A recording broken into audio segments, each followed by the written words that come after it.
Hello guys, कैसे हैं आप लोग। Welcome to the YouTube channel of Ask Juris. आज हम डिस्कस करेंगे सीआरपीसी का chapter 2, constitution of criminal courts and offices. Okay, start करने से पहले छोटी सी इन्फॉर्मेशन आपको दे देता हूँ। अभी 26 दिसंबर को आईपीपीएस का लीगल ऑफिसर का प्री एग्ज़ाम है। आप में से जो लोग उसे अटेम्प्ट कर रहे हैं, जो लोग वो एग्ज़ाम दे रहे हैं, आप लोग आस्क ज्यूरिस की वेबसाइट पर जाएं और वहाँ पर आपको मिलेगी एक टेस्ट सीरीज़ जिसमें 10 मॉक टेस्ट हैं। ये अभी टाइम चल रहा है मॉक टेस्ट देने का, अपनी प्रिपरेशन को चेक करने का कि कहाँ हम पीछे रह रहे हैं या फिर हम किस लेवल पे हमारी प्रिपरेशन है। ये मॉक टेस्ट सीरीज जो है बिल्कुल उन लोगों द्वारा प्रिपेयर की गई है जो आईबीपीएस में काम कर चुके हैं, जो लोग निकाल चुके हैं उस एग्ज़ाम को, and it is really really good. Okay, so I will advise you to try it out. Go on Google, search Ask Juris, and yeah, you'll get to it. Okay. So let's continue with our chapter 2, Constitution of Criminal Courts and Offices. तो सबसे पहले इस chapter में क्या है, इस chapter में जो क्रिमिनल कोर्ट्स हैं वो कैसे कॉन्स्टिट्यूट हुए होते हैं, कितनी क्लासेस होती हैं, उसमें कौन कौन जजेस होते हैं, कौन कौन से, वो सब चीज़ें इसमें दी हुई हैं। ओके, सीआरपीसी से ही हमारे सारे क्रिमिनल कोर्ट्स का एस्टेब्लिशमेंट दिया हुआ है। ये जो चैप्टर है एग्जाम पॉइंट ऑफ व्यू से थोड़े से क्वेश्चंस बनते हैं, इससे बहुत ज़्यादा इंपॉर्टेंट नहीं है। अगर आप ये वीडियो देखेंगे तो काफ़ी होगा आपके लिए। जुडिशरी एग्जाम में आप ये वीडियो देख के जा सकते हैं, बेयर एक्ट को स्किप कर सकते हैं। मैं इतना कॉन्फिडेंट हूँ इस चीज़ को लेके। ओके, काफ़ी टाइम बचेगा आपका, so let's get to it. सबसे पहले section 6 classes of criminal courts के बारे में बात करता है। तो कितनी क्लासेस ऑफ क्रिमिनल कोर्ट्स होती हैं? बेयर एक्ट में दिया हुआ है, except besides high court and courts constituted under any other law there are 4। Okay, तो सबसे पहली चीज क्या हुई कि बिसाइड्स हाई कोर्ट, मतलब एक हाई कोर्ट हो गया हमारा criminal court, and courts constituted under any other law. इसका मतलब सीआरपीसी के अलावा किसी और लॉ में अगर कोई कोर्ट कॉन्स्टिट्यूट हुआ है जो क्रिमिनल मैटर्स को एडजस्ट कर सकता है, तो वो तो दो तो हमारे क्रिमिनल कोर्ट्स यही हो गए। क्या? एक हाई कोर्ट और courts constituted under any other law, हम उन्हें स्पेशल कोर्ट्स भी बोल सकते हैं। नाउ तो देन बेयर एक्ट में 4 क्लासेस जो हमें दी गई हैं वो हैं courts of sessions, judicial magistrate first class, judicial magistrate second class and executive magistrate. तो इन total 6 classes of criminal courts हैं। ये क्वेश्चन कई बार पूछा जाता है, कितनी टाइप ऑफ क्रिमिनल कोर्ट्स, कितनी classes of criminal courts CrPC में दी गई हैं, तो उसका आंसर है 6। लेकिन कभी कभी ऐसा भी पूछा जाता है कि जो बेयर एक्ट की लैंग्वेज है वो ऊपर लिख देते हैं कि मतलब besides high court and courts constituted under any other law how many classes of criminal courts are there, तो उसका आंसर होगा 4। ओके, तो सिंपल, बस हमें ये याद रखना है कि ये 6 क्लासेस ऑफ क्रिमिनल कोर्ट हैं। High court, court constituted under any other law, court of session, JMFC, जेएमएससी and executive magistrate. इतना ही इस सेक्शन से पूछा जाता है। सो लेट्स कंटिन्यू, कुछ खास है नहीं इसमें ज़्यादा। Now section 7 deals with territorial division. तो टेरिटोरियल डिवीजन कैसे होता है? जो क्लासेस ऑफ हमने अभी क्रिमिनल कोर्ट्स देखा, उनका मतलब sorry, section 7 deals with territorial division. तो एक स्टेट का टेरिटोरियल डिवीजन कैसे होता है जुडिशरी के पॉइंट ऑफ व्यू से अगर हम कहें तो सबसे पहले दिया हुआ है the state government shall divide the state into sessions division. एक स्टेट को कई सेशंस डिवीजन में डिवाइड करना है स्टेट गवर्नमेंट को। The state government shall do it, right. Then the sessions division shall be divided into districts. एक session division में कई डिस्ट्रिक्ट होंगे, और the districts may be divided into sub divisions. ठीक है, तो टेरिटोरियल डिवीजन जो काम है वो स्टेट गवर्नमेंट का काम है। तो सबसे पहले स्टेट गवर्नमेंट क्या करेगी, स्टेट को सेशंस डिवीजन में बांटेगी और फिर उन सेशंस डिवीजन को डिस्ट्रिक्ट में बांटेगी। और अगर उसके बाद भी लगता है स्टेट गवर्नमेंट को कि नहीं भाई डिस्ट्रिक्ट भी बहुत बड़ा हो रहा है, तो वो उन्हें सब डिवीजन में बांटेगी। और ये जो स्टेट गवर्नमेंट काम करेगी in consultation with high court करेगी। Okay, in consultation with high court. तो state will be divided into sessions divisions and session division will be divided into district, एक सेशन डिवीजन खुद भी एक डिस्ट्रिक्ट हो सकता है, उसमें कोई प्रॉब्लम नहीं, लेकिन it shall be divided into district. Okay, ये हमारा टेरिटोरियल डिवीजन हो गया है। आप ये टेबल देखेंगे आपको सब समझ आ जाएगा। Alright, now section 8। Section 8 deals with metropolitan areas. Metropolitan areas क्या होते हैं? मेट्रोपॉलिटन एरियाज, कोई भी स्टेट गवर्नमेंट किसी भी सिटी को जिसकी पॉपुलेशन 10 लाख से ज्यादा है उसे metropolitan area state government declare कर सकती है, बट इट्स मे डिक्लेयर, क्योंकि ऐसी बहुत सारी सिटीज हैं जिनकी पॉपुलेशन 10 लाख से ज्यादा है लेकिन वो सारे मेट्रोपॉलिटन एरियाज नहीं है क्योंकि स्टेट गवर्नमेंट ने डिक्लेयर नहीं किया। ओके, पूरे इंडिया में शायद टोटल 23 या 24 मेट्रोपॉलिटन एरियाज हैं अभी तक। हमारे पास स्टेट्स ज्यादा हैं एक्चुअली मेट्रोपॉलिटन एरियाज से। Now, subsection 2 tells us that from the commencement of this code, Bombay, Calcutta, Madras and Ahmedabad are deemed to be metropolitan areas.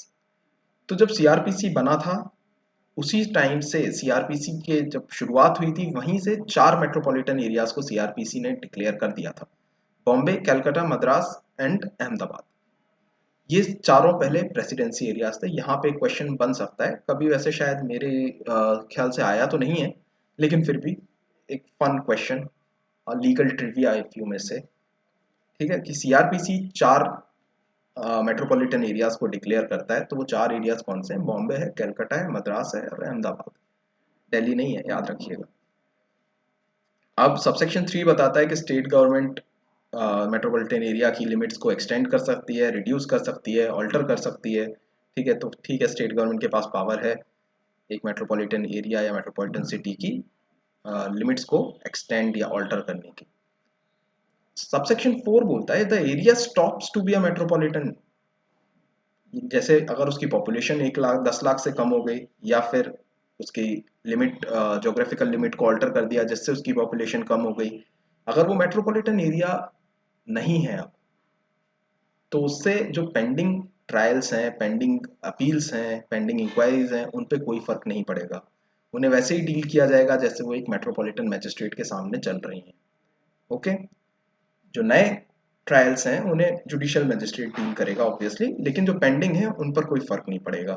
तो सेक्शन 8 से मतलब दो हमारे इंपॉर्टेंट क्वेश्चन बनते हैं कि मेट्रोपॉलिटन एरिया क्या होता है। तो जिसकी पॉपुलेशन, जिस सिटी की पॉपुलेशन 10 लाख से ज़्यादा है उन्हें स्टेट गवर्नमेंट डिक्लेयर कर सकती है metropolitan areas. Okay, state government का नोटिफिकेशन जरूरी है। और एक क्वेश्चन जो बन सकता है कि कौन से 4 सिटीज को मेट्रोपॉलिटन एरिया डिक्लेयर किया गया है सेक्शन 8 में, तो वो हमें पता है, Bombay, Calcutta, Madras and Ahmedabad. Okay. Now section 9. Section 9 tells us about court of session. Court of session क्या होता है? So the state government shall establish a court of session for every sessions division. हमने देखा था कैसे अभी state, हर state को sessions division में बांट दिया गया है। ठीक है, तो हर सेशन डिवीजन में एक कोर्ट ऑफ सेशन इस्टेब्लिश करेगा। कौन करेगा? State government. ये क्वेश्चन बनता है। ठीक है, याद रखिए, स्टेट गवर्नमेंट इस्टेब्लिश करेगी कोर्ट ऑफ सेशन को, और किस सेक्शन में करेगी? सेक्शन 9 में करेगी। ठीक है, सेक्शन 9 में कोर्ट ऑफ सेशन को दिया गया है, स्टेट गवर्नमेंट इस्टेब्लिश करेगी। Now second subsection tells us that every court of session shall be presided over by a judge to be appointed by the high court. Her court of session में एक presiding जज होगा, obviously उसे बोला जाता है क्या? सेशंस जज। और उसे कौन अपॉइंट करेगा? हाई कोर्ट अपॉइंट करेगा। ये अगेन एक क्वेश्चन अगर आपको सीआरपीसी में पूछा जाता है कि भाई सेशंस जज को कौन अपॉइंट करता है, तो हाई कोर्ट अपॉइंट करता है। कभी कभी क्वेश्चन आता है इससे। Now, subsection 3, the High Court may also appoint additional sessions judge and assistant session judges to exercise jurisdiction in a court of session. तो कोर्ट ऑफ सेशन में सेशंस जज के अलावा और कौन होगा? एडिशनल सेशंस जज होगा और असिस्टेंट सेशंस जज होंगे। ये लोग क्या करते हैं? ये अपना jurisdiction एक्सरसाइज करते हैं court of session. Alright, now subsection 4, the sessions judge of one sessions division may be appointed by the High Court to be also an additional sessions judge of another division, and in such case he may sit for the disposal of cases at such places. ठीक है, तो कुल मिलाकर उसमें ये बात है कि एक जो सेशन जज है किसी एक सेशंस डिवीजन का, वो किसी दूसरे सेशंस डिवीजन में जाकर वहाँ का एडिशनल सेशंस जज बनाया जा सकता है, हाई कोर्ट द्वारा अपॉइंट किया जा सकता है हाई कोर्ट द्वारा। ठीक है, और फिर वो वहां बैठ के अपने कोर्ट्स को अपने केसेस को डिस्पोज ऑफ कर सकता है। कोई खास इंपॉर्टेंट चीज नहीं है। Now subsection 5 is office of the session जज। अगर खाली है, वेकेंट है, या फिर सेशन जज अपनी सर्विसेज नहीं दे पा रहा है किसी सेशंस डिवीजन में, देन हाई कोर्ट में for the disposal of urgent application which is made और pending before such court of session, कोई अर्जेंट एप्लीकेशन आ गया है तो हाई कोर्ट क्या कर सकता है, हाई कोर्ट एडिशनल या असिस्टेंट सेशन जज को, और अगर वो भी नहीं है तो chief judicial magistrate of district को पावर दे सकता है सेशन जज की उस एप्लीकेशन या फिर उस एप्लीकेशन से डील करने के लिए। ओके, उसे डिस्पोज ऑफ करने के लिए कौन दे सकता है, हाई कोर्ट। और किस किस को दे सकता है, एडिशनल सेशन जज, असिस्टेंट सेशन जज और इवन चीफ जुडिशियल मैजिस्ट्रेट को भी। ठीक है। Now subsection 6 court of session may for the convenience of parties और विटनेसेस अपनी सिटिंग्स सेशंस डिवीजन में कहीं भी लगा सकता है। ठीक है, मान लीजिए सेशन डिवीजन में 4 डिस्ट्रिक्ट आते हैं एक सेशन डिवीजन में, ए बी सी और डी, और अगर उसकी सीट जो डिसाइड है कोर्ट ऑफ सेशन की वो ए है, इसका मतलब ये नहीं कि कोर्ट ऑफ सेशन वहां पे सिर्फ अकेला ए पे ही बैठ सकता है, कोर्ट ऑफ सेशन उनमें से कहीं भी बैठ सकता है for convenience of parties and witnesses. ठीक है, और उसमें कंसेंट भी चाहिए आपको प्रोसिक्यूशन एंड अक्यूज की, जो हम आगे सीआरपीसी में और पढ़ेंगे। ठीक है, कि कैसे अपनी सिटिंग्स बदल सकता है कोर्ट। ऑलराइट, नाउ एक्सप्लेनेशन इसमें एक दिया हुआ है, for the purposes of this code appointment does not include first appointment, posting और promotion of a person by the government to any service or post in connection with the affairs of union or state where under any law such appointment, posting or promotion is required to be made by the government। ये explanation amendment के through आया था, और इसके आने के पीछे एक छोटा सा केस है। केस का नाम है स्टेट ऑफ असम वर्सेस रंगा मोहम्मद। तो उसमें क्या हुआ था कि ये क्वेश्चन उठाया गया था कि अगर हम इसके सबसेक्शन 2 में देखें तो इसमें दिया हुआ है कि court of session shall be presided by a जज to be appointed by the high court.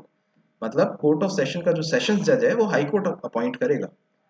लेकिन अगर आप आर्टिकल 233 ऑफ इंडियन कॉन्स्टिट्यूशन देखें तो उसमें लिखा हुआ है कि जो डिस्ट्रिक्ट जज है उन्हें गवर्नर अपॉइंट करेगा, sorry, governor of the state appoint करेगा। और सेक्शन आर्टिकल 236 में दिया हुआ है कि इस डिस्ट्रिक्ट जज में सेशंस जज भी आते हैं। तो मतलब इंडियन कॉन्स्टिट्यूशन कह रहा है कि सेशंस जज को गवर्नर अपॉइंट करेगा, लेकिन सीआरपीसी कह रहा है कि सेशंस जज are to be appointed by the high court. तो इसमें से ये क्या है, इसका कौन अपॉइंट करेगा? तो उसके लिए एक्सप्लेनेशन डाला गया कि जो अपॉइंटमेंट दिया हुआ है तो ऑब्वियसली कॉन्स्टिट्यूशन में जो दिया हुआ है वो आगे रहेगा, वही चलेगा। तो इसमें ये दिया हुआ है कि अपॉइंटमेंट का मतलब फर्स्ट अपॉइंटमेंट नहीं है। कोर्ट ने इसे ऐसे इंटरप्रेट किया कि जो अपॉइंटमेंट है, जो फर्स्ट अपॉइंटमेंट है, जो प्रमोशन है या जो पोस्टिंग है, जैसे अगर कोई डिस्ट्रिक्ट जज को प्रमोट करके सेशंस जज बनाया जा रहा है तो वो प्रमोशन या फिर कोई नया सेशन जज, बिल्कुल आप ये मान लीजिए कि बिल्कुल एक लॉयर को उठाकर बना दिया गया है, वो जो अपॉइंटमेंट है वो गवर्नर करेगा। ठीक है, जो फर्स्ट अपॉइंटमेंट है वो गवर्नर करेगा। लेकिन जो ट्रांसफर ऑफ सेशन जज है, जो पोस्टिंग ऑफ सेशन जज है, कि भाई आप सेशन जज तो बन गए लेकिन आपको किस सेशन डिवीजन में रहना है, वो काम हाई कोर्ट का है। ठीक है, ये इंटरप्रेट किया गया case of state of Assam versus रंगा मोहम्मद में। और ये मतलब एक एक्सप्लेनेशन के पीछे छोटी सी कहानी है जिसे याद रखने की कोई ज़रूरत नहीं है, केस को भी याद रखने की कोई ज़रूरत नहीं है। बस जनरली आपको अगर कहीं एक्सप्लेनेशन पढ़कर आप सोचें कि ये क्या दिया हुआ है यार, तो उसके लिए मैंने आपको समझा दिया। ठीक है, now section 10 subordination of assistant sessions जजेस। ठीक है, तो अब जो असिस्टेंट सेशन जज हैं वो सबॉर्डिनेट होंगे सेशंस जज के। कौन से सेशन जज के? जिसके कोर्ट में वो एक्सरसाइज अपना ज्यूरिसडिक्शन अपना एक्सरसाइज कर रहे हैं।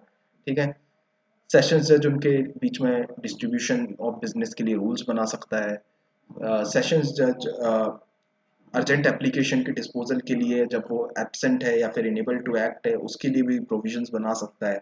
कोई खास सेक्शन नहीं है, कुछ याद करने की ज़रूरत नहीं है। बस ये देखिए कि सबॉर्डिनेशन किसका है, सेशंस जज के सबॉर्डिनेट हैं असिस्टेंट सेशंस जज। Now section 11 courts of judicial magistrate. ये थोड़ा ध्यान देके पढ़ने की चीज़ है। तो हर डिस्ट्रिक्ट में जेएमएफसी के और जेएमएससी के उतने कोर्ट होंगे जितना state government after consultation with high court decide करेगा। ठीक है, तो एक डिस्ट्रिक्ट में कितने जुडिशियल मजिस्ट्रेट फर्स्ट क्लास या कितने जुडिशियल मजिस्ट्रेट सेकंड क्लास होंगे, ये कौन डिसाइड करता है? स्टेट गवर्नमेंट डिसाइड करता है after consultation with high court.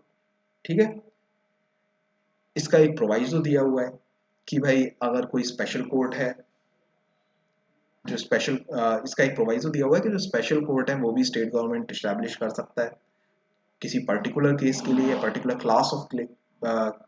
Class of cases के लिए, जिसमें jurisdiction of other court of magistrate barred होगा। अगर स्पेशल कोर्ट किसी एक चीज के लिए बना दिया है स्टेट गवर्नमेंट में, तो उसमें बाकी जुडिशियल मैजिस्ट्रेट अपना jurisdiction एक्सरसाइज नहीं कर सकते। ठीक है, कोई खास चीज नहीं है। Now the second subsection tells us that the presiding officers of such court shall be appointed by the high court।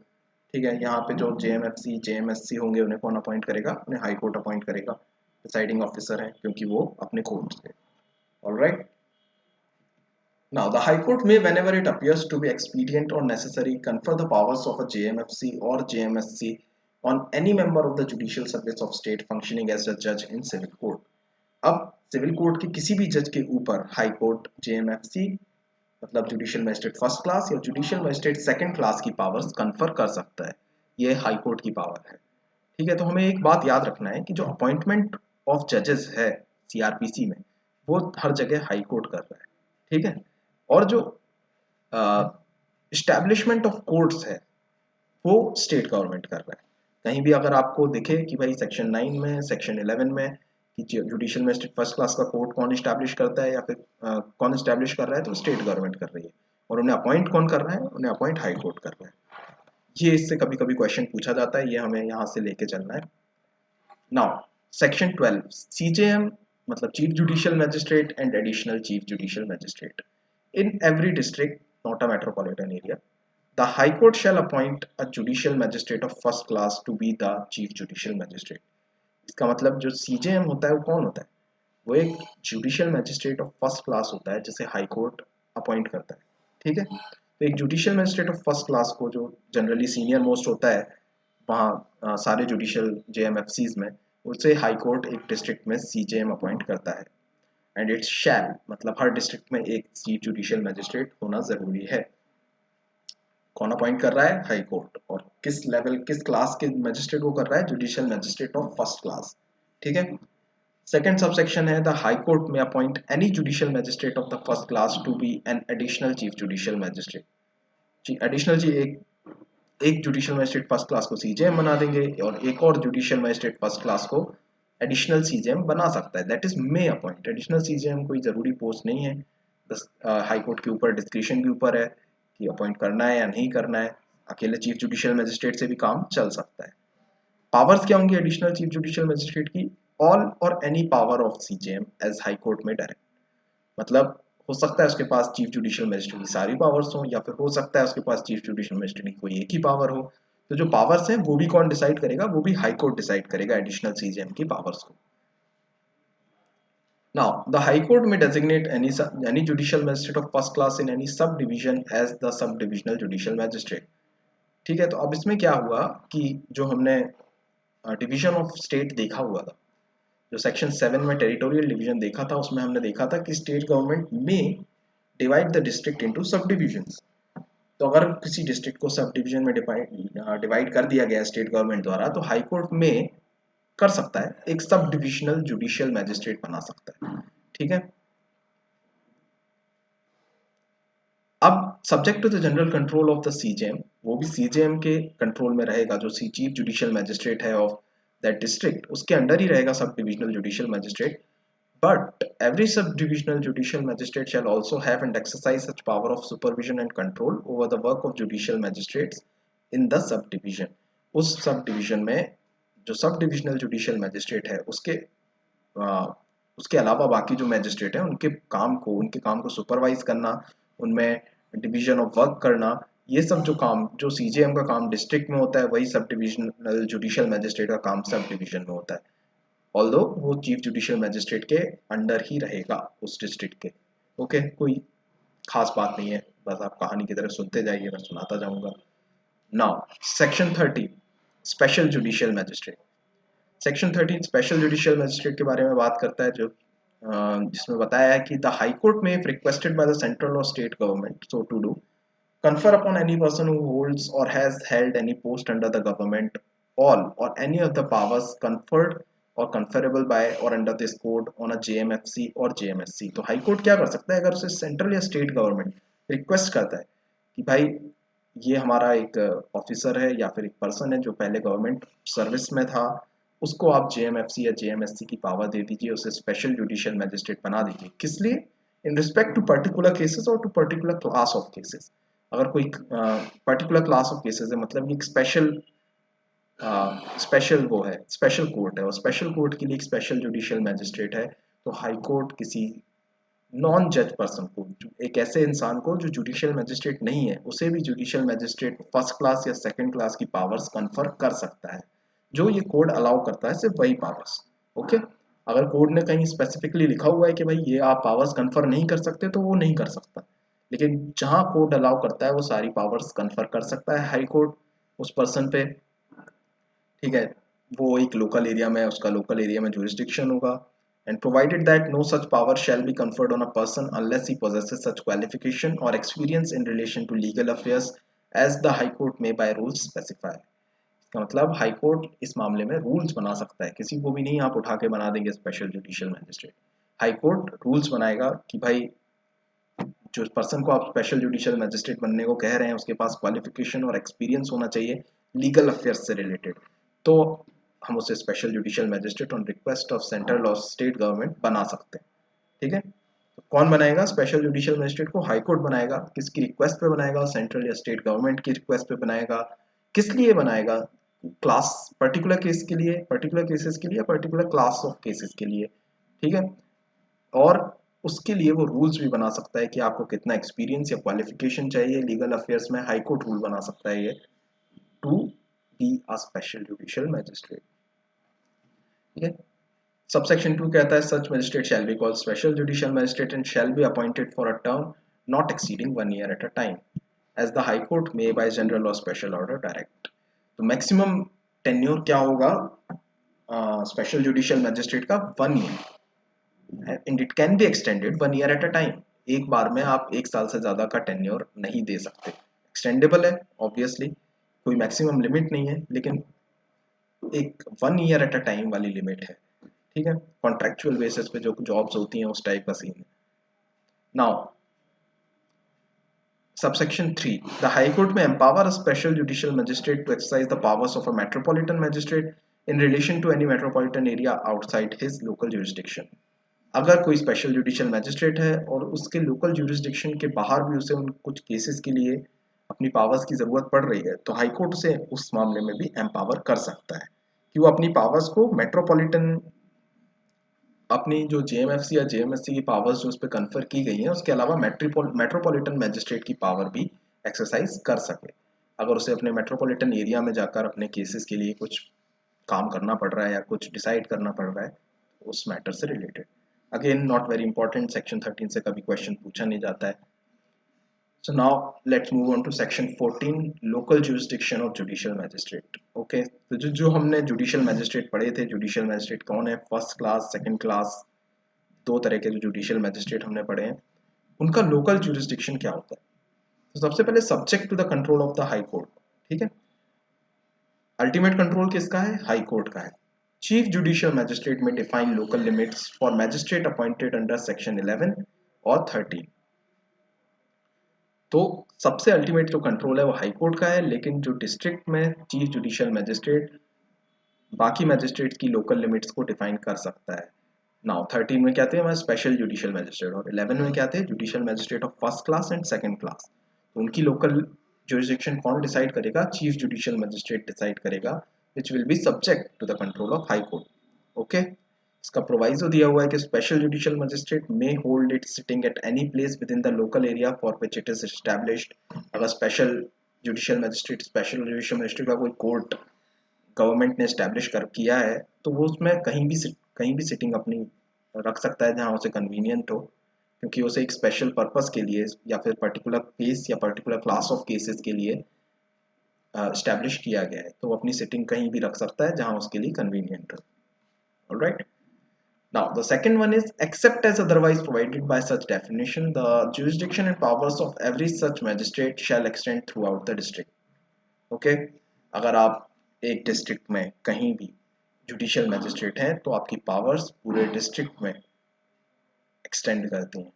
Okay, ये कई बार आपसे जनरली बोला जाता है, आपके टीचर्स वगैरह ने कभी बोला होगा कि अगर आप जज बन गए तो आप पूरे डिस्ट्रिक्ट में जज रहते हैं। ठीक है, भले ही आपकी पोस्टिंग किसी सब डिवीजन में हो या फिर पर्टिकुलर आपका लोकल जुरिस्डिक्शन कोई पर्टिकुलर एरिया ऑफ डिस्ट्रिक्ट तक ही हो, but your jurisdiction extends throughout the district. Okay. Now the subsection 3 states where the local jurisdiction of a magistrate appointed under section 11, 13 or 18 extends to an area beyond the district.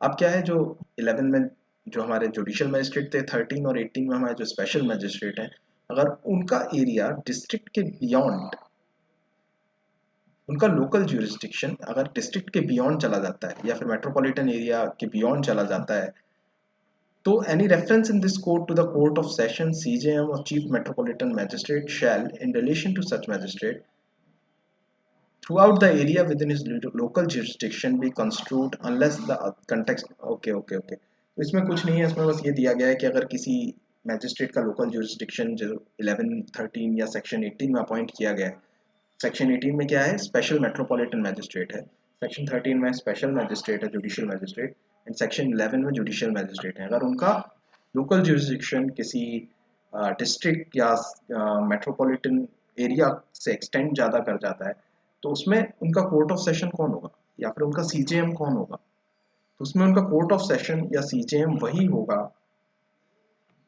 जो जिस district या जिस metropolitan area में वो originally अपना jurisdiction exercise कर रहे हैं। ओके, तो मतलब जिस डिस्ट्रिक्ट में वो उन्हें इस्टेब्लिश किया गया, उनके कोर्ट को इस्टेब्लिश किया गया है, उस डिस्ट्रिक्ट का सीजेएम ही उनका सीजेएम माना जाएगा, उस डिस्ट्रिक्ट का कोर्ट ऑफ सेशन ही उनका कोर्ट ऑफ सेशन माना जाएगा। कोई खास चीज़ नहीं है, अपना दिमाग लगाने की ज़्यादा ज़रूरत भी नहीं है इसमें। Let's move on now section 50, subordination of judicial magistrate. Okay, तो ये क्या है, ये हमारी हायरार्की है कि सबसे ऊपर एक सेशंस डिवीजन में सेशंस जज होता है, ठीक है, उसके नीचे अगर डिस्ट्रिक्ट में सीजेएम होता है, और जो सीजेएम है उसके नीचे अदर जुडिशियल मैजिस्ट्रेट्स होते हैं, और जो सीजेएम है वो क्या करता है, वो rules as to distribution of business among other judicial magistrate बना सकता है। ठीक है, कि किसके पास कौन सा केस जाएगा, किसके पास कितने केसेस जाएंगे, ये सब कौन डिसाइड करेगा, ये सीजीएम डिसाइड करेगा, subject to high court obviously. ठीक है, और सेशंस डिवीजन में सबसे जो टॉप लेवल जज होगा वो होगा सेशंस जज, और डिस्ट्रिक्ट में कौन होगा, वो सीजेएम होगा। पर चूंकि एक डिस्ट्रिक्ट में एक सेशंस डिवीजन में कई सारे डिस्ट्रिक्ट होते हैं, तो इस तरह से सेशंस जज एक ऊपर है सीजेएम से, एक मतलब सीनियोरिटी रखता है सीजेएम से। ठीक है, सीजेएम क्या करेगा, डिस्ट्रीब्यूशन ऑफ बिजनेस करेगा। अगेन क्वेश्चन ज्यादा बनता नहीं है, पर आपको पता होना चाहिए।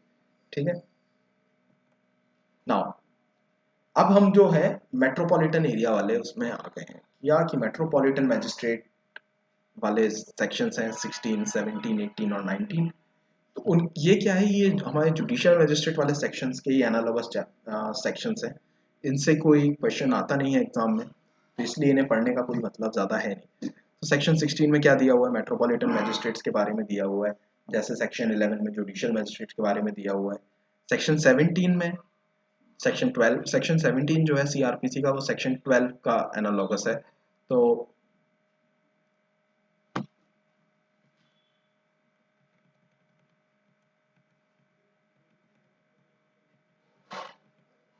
जैसे सेक्शन 17 जो है वो सेक्शन 12 का एनालॉगस सेक्शन है, जैसे सेक्शन 12 में चीफ जुडिशियल मैजिस्ट्रेट के बारे में दिया हुआ है, सेक्शन 17 में चीफ मेट्रोपॉलिटन मैजिस्ट्रेट के बारे में दिया हुआ है। सेक्शन 13 में स्पेशल जुडिशियल मैजिस्ट्रेट है, तो सेक्शन 18 में स्पेशल मेट्रोपॉलिटन मैजिस्ट्रेट है, और सेक्शन 15 में जो सबऑर्डिनेशन दिया हुआ है वो सेक्शन 19 में यहाँ पर दिया हुआ है। ऑलराइट, उसके बाद एग्जीक्यूटिव मैजिस्ट्रेट के बारे में सेक्शन 20 से सेक्शन 23 के बारे में दिया हुआ है, कोई क्वेश्चन बनता नहीं है। मेट्रोपॉलिटन मैजिस्ट्रेट से भी कोई क्वेश्चन नहीं बनता, क्यों नहीं बनता, क्योंकि हमारे यहाँ बहुत ही कम मेट्रोपॉलिटन एरियाज हैं। ठीक है, तो अगर आप किसी मेट्रोपॉलिटन सिटी का एग्ज़ाम देने जा रहे हैं जहाँ मेट्रोपॉलिटन एरिया है, जैसे दिल्ली जुडिशरी अगर आप देने जा रहे हैं, तो आप एक बार देख सकते हैं वैसे भी, लेकिन उसमें कुछ खास नया नहीं है। जो जुडिशियल मजिस्ट्रेट वाले सेक्शन है बिल्कुल सेम टू सेम वैसा ही है। Okay, now executive magistrate state government इनको अपॉइंट करता है। जुडिशरी के पॉइंट ऑफ व्यू से इंपॉर्टेंट नहीं है, क्यों? क्योंकि हम जुडिशियल मजिस्ट्रेट बनने के लिए प्रिपेयर कर रहे हैं, तो हमसे उन्हीं से रिलेटेड क्वेश्चन ज़्यादातर पूछे जाते हैं। एग्जीक्यूटिव मजिस्ट्रेट से ज़्यादा क्वेश्चन, कभी कोई क्वेश्चन एक्चुअली नहीं पूछा जाता। Alright, so this is it. ठीक है गाइस, अगर आपने इस वीडियो को देख लिया है तो अब बेयर एक्ट पढ़ने का भी आपको ज़रूरत नहीं है। एक बार गो थ्रू करेंगे और आप चले जाइए, इससे कोई ज़्यादा क्वेश्चन बनता नहीं है। But it is important to understand this section, to know how our judiciary works. नीचे वाले लेवल से लेके ऊपर वाले लेवल तक डिस्ट्रिक्ट में क्या हायरार्की होता है, कौन किसे अपॉइंट करता है, यही सब चीज़ें हैं। Alright, so thank you guys.